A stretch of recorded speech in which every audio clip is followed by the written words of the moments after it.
the answer comes to me usually through a child or a prostitute or even a pimp who says or does something that reminds me that I don't even have to worry about what this bigger picture is. All I have to do is show up from love and commit to that love. Are you a noun or a verb? When you ask yourself, who am I? Have you ever wondered who's asking the question? Do you have a soul? What makes you joyful? Do you have a life purpose? Who are you?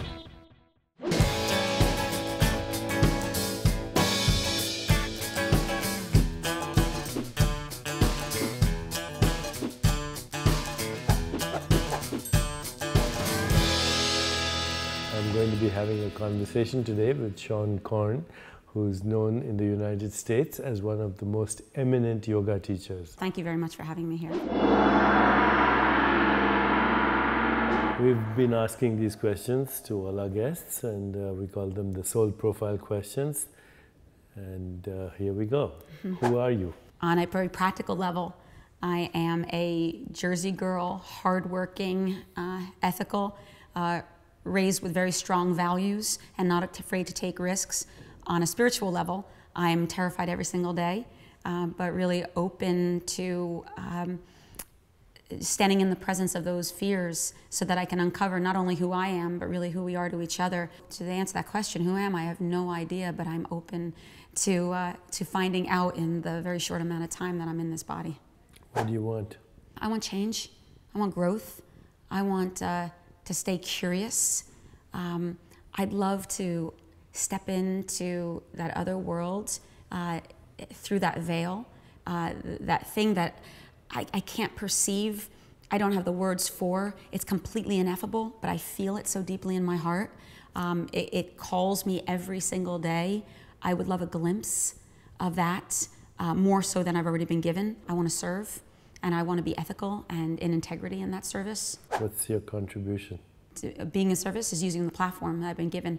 I've been very successful with what I've done, and I have no idea why. I don't consider myself that much better of a teacher than other talented teachers out there, but for whatever reason, I get better opportunities than most people, and I get the opportunity to influence an enormous amount of people every single month. And there's always a little voice in my head that says, how dare I not use that platform as well as I possibly can? And I also understand that success ebbs and flows. And so while I have people's attention, I want to make sure that I can deflect the attention off of me personally, which is not that interesting, onto things that are even more interesting, like other people finding their purpose. Can you mention any peak experiences in your life? I work a lot with adolescent prostitutes here in the United States and overseas. And I've been in situations that have challenged my spiritual beliefs.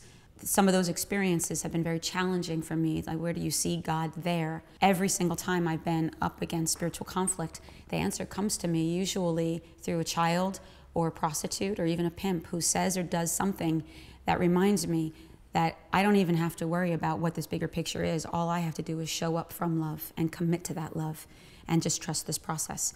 So in Cambodia, Haiti, South Africa, India, working with prostitutes, those have been my most significant experiences. What would you say your unique talents, abilities are? Who's benefiting?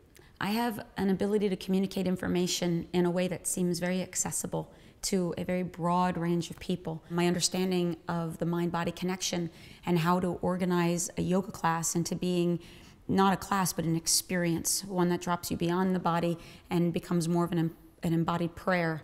What's a meaningful relationship to you, personal or professional? On a personal level, a meaningful relationship are two souls that walk side by side that allows space for growth and transformation without judgment, but in the presence of judgment, that there's an availability for communication. Any relationship that brings up both the light and the shadow and allows space for self-reflection is going to be meaningful to me. And so any relationship that holds that mirror up to me is significant and of value, and I treasure them. Last question, do you have any heroes, heroines in history, mythology, religion?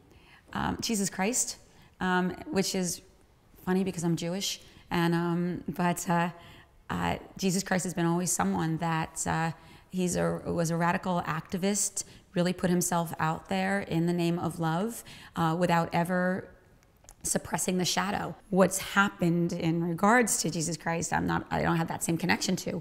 but the mythology, the legend, that I connect to. Sri Aurobindo and the mother have been someone who's been very significant in my own practice, especially the mother, who's someone who is deeply connected to magical practices, and it's something that I've been a part of for many years and bring into my teaching, bring into my service. And so the way she showed up, she had said something once, she said, "Without him I am nothing, but without me he cannot be made manifest." And I always love this idea about Shiva and Shakti.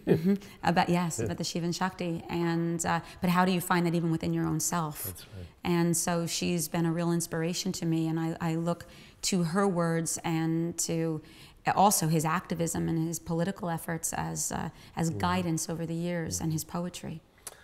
Okay, there you are, Seane Corn and her soul profile.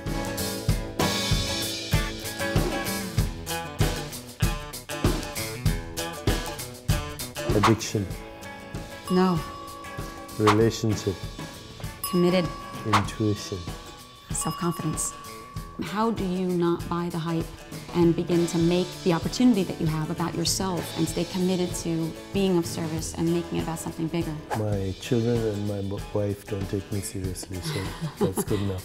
Do you think that voting actually matters? I think voting is crucial. Even our leaders are a projection of our collective consciousness.